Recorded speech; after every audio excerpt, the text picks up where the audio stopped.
Mónica, sabemos que tu primer partido fue de la mano de Javi Mata. ¿Qué te aportó profesionalmente este primer contacto con la ràdio? Tot. Si jo ese dia no haguera fet probablement ese partit de futbol, si no li haguera dit a Javi aquell dia que me va dir m'agradaria tindre una dona a les retransmissions esportives, probablement jo estic convençudíssima, probablement no, de que ara no estaria on estic. He estudiat la carrera de periodisme i de comunicació i això m'ha ajudat moltíssim, però res comparat en el que he après, perquè tot el que he après de veres al final és en la pràctica i en la ràdio. Jo crec que aquell dia vaig perdre els nervis, la por, atenció, els nervis els tens un poc sempre abans de cada directe, de cada connexió, perquè si no, no hi hauria aquest gusanillo que diem ahir, no? Però allò va ser tot, allò va ser l'inici del que estic fent ara.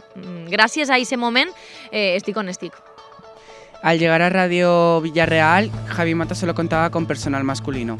¿Notaste algún trato diferente por el hecho de ser mujer, ya que ese mundo suele ser más masculino? Mai.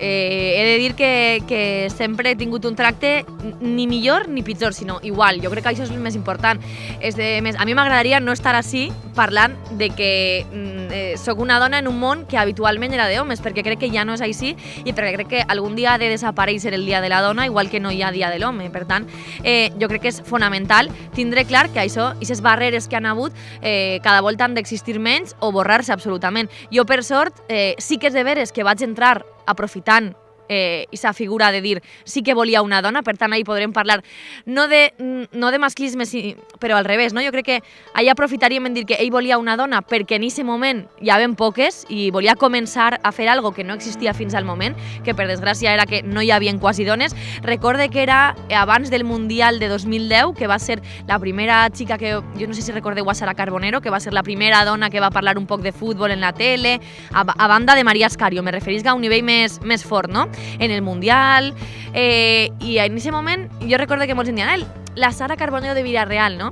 Però a mi no m'agradava gens això. Jo crec que no hi ha que comparar-se amb ningú i hi ha que pensar que ahir va ser un poc el moment de que les dones de veres van trobar el seu espai en el futbol.